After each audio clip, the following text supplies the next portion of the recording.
Welcome to 2050, where a dinner among friends turns into a unique adventure thanks to a time machine.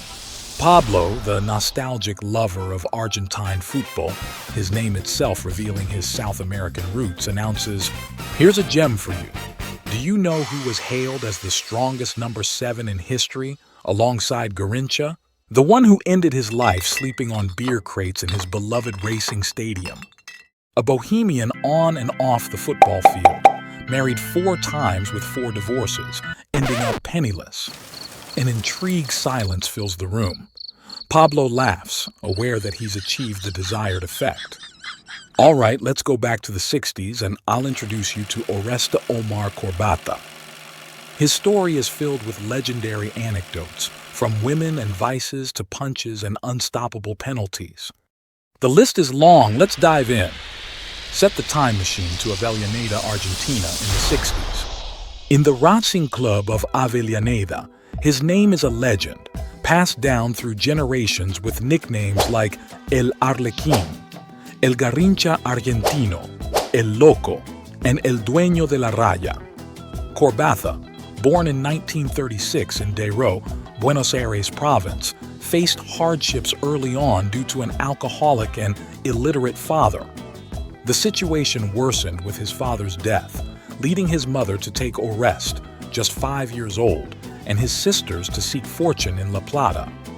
He played football in the barrios, working from a young age because there was no income. Despite rumors of him stealing teammates' boots at Estudiantes to make some pesos, Racing gave him the chance to debut in the first team. His debut at 19 marked him as an idol with unprecedented dribbling skills.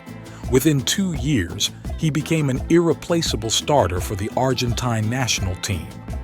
Corbatta was part of the Carasucias forward line, known as the Dirty-Faced Angels, with Sivori, Maschio, and Angelillo, who demolished Brazil in the 1957 South American Championship final. Unfortunately, a year later at the World Cup in Sweden, Brazil led by the young Pelé won, while Argentina embarrassingly exited in the first round. During those World Cup days, an anecdote unfolded.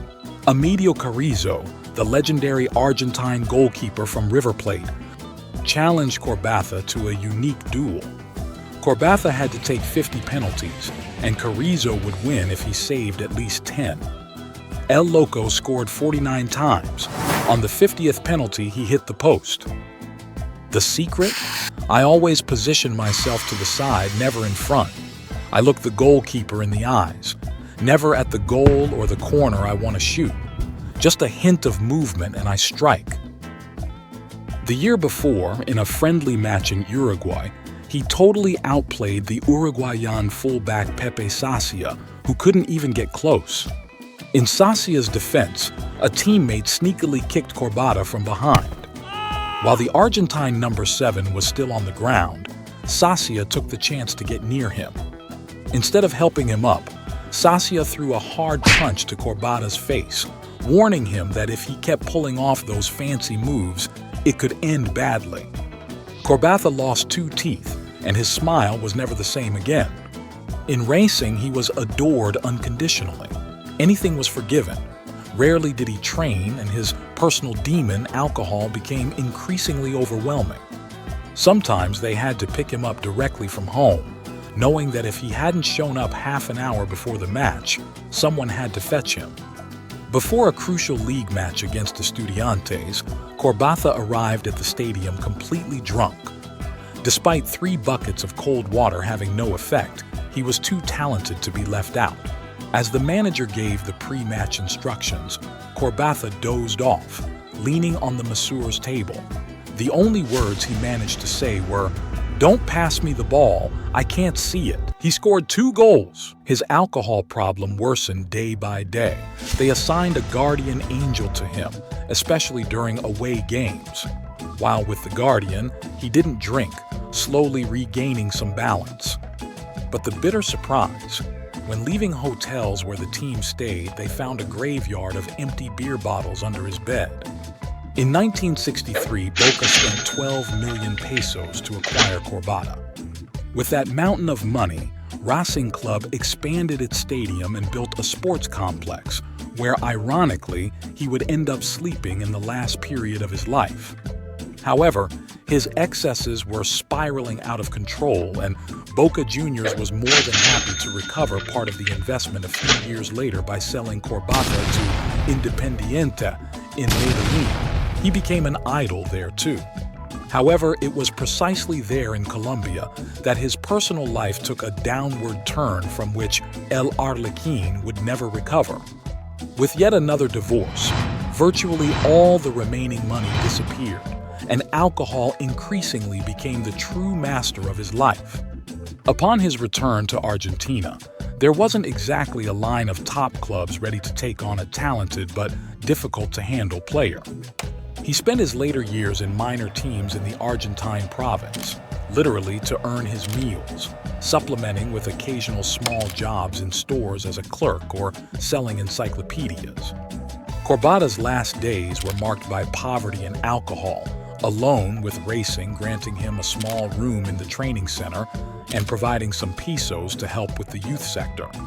His excesses gave him throat cancer, claiming El Arlequín in December 1991 at just 55.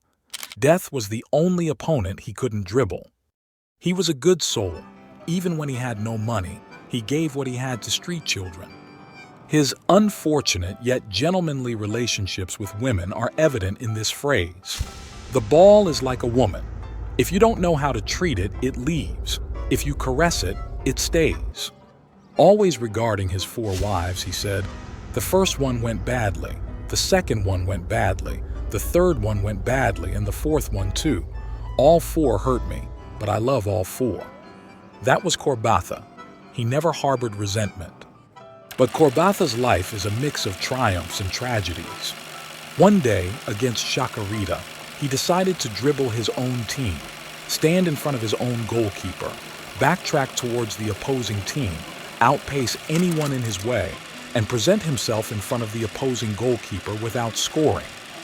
That was Corbatta, a true aesthete. One day, his teammate El Marquez Sosa reproached him for not remembering his birthday. Corbatta's response was exemplary. "As a gift, I'll let you score 2 goals."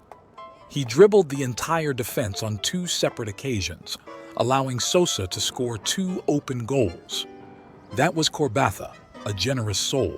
One day, while taking a penalty, he pointed to the goalkeeper with his finger, indicating the side where he would shoot. And so he did. He approached the goalkeeper and said, "I told you." That was Corbatta, an eccentric. One day, in a match against a Uruguayan team, at the end of the first half, Racing was winning 4-0. El Arlequín approached an opponent saying, "Nice game, huh?" The opponent punched him and was also expelled. That was Corbatta, didn't have malice.